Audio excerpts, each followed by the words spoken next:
client on this project approached us with an existing quite large house on a really good sized plot. The house was in a pretty dilapidated, run-down state and didn't really conform with any of the modern regulations, not environmentally friendly, etc.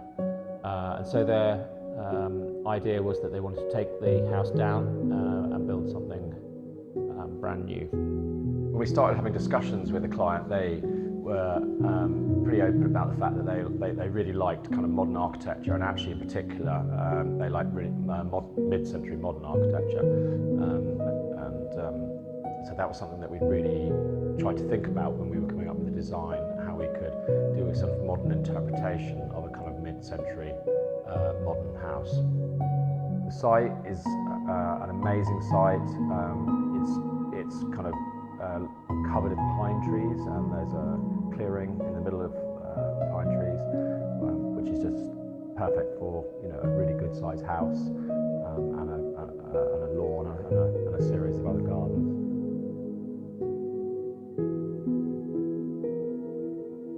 We deliberately created an archway in one of the thin walls that we designed that was just big enough to get a car underneath, but you wouldn't be able to get a delivery truck or a van or something like that underneath.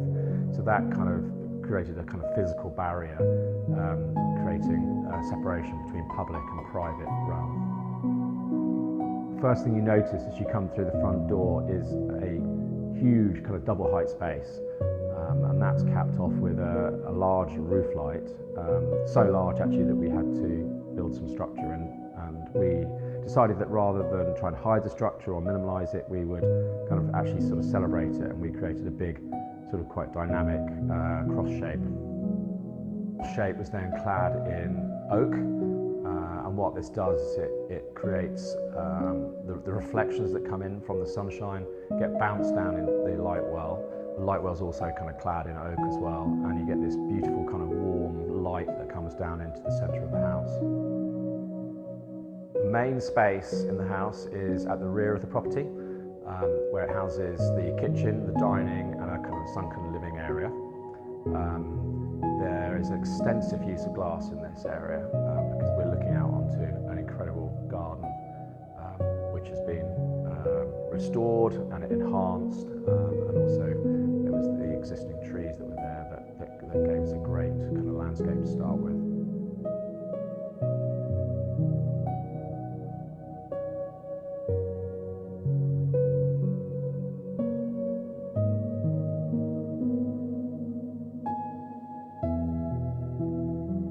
The staircase that goes up to the first floor is a cantilevered concrete staircase. It's quite a complicated construction.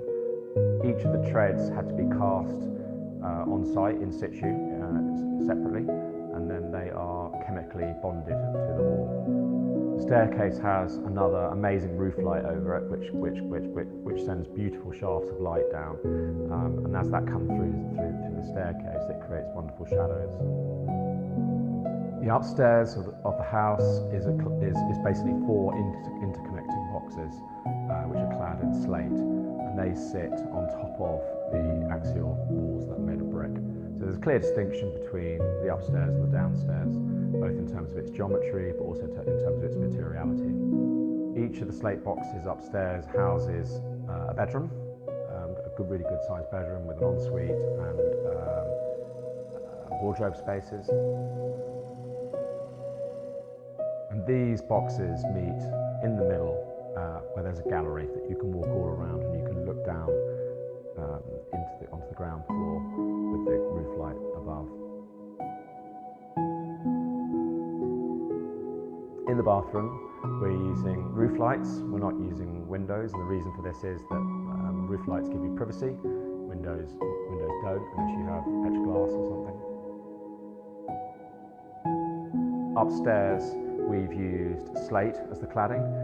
This wasn't our first choice, but it was something that kind of came as we kind of started to develop ideas with the client, and we're actually super pleased with this. This has turned out to be a really great solution that we think looks amazing.